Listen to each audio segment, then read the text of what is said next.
சொல்லிட்டு இருக்கீங்களே ஹீரோயினிக்கு பெயர் இல்லையான்னு கேட்டீங்கன்னா இப்போ நான் சொல்றேங்க.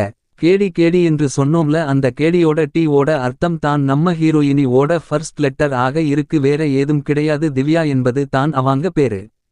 சோ அவங்கள பத்தி சொன்னது போதும்னு நினைக்கிறேன். எபிசோடு 1ல சின்ன சுருக்கமான ஒரு டெய்லி லைஃப் எப்படி இருக்கும் என்பதை சொல்லி காமிச்சிருவோமா.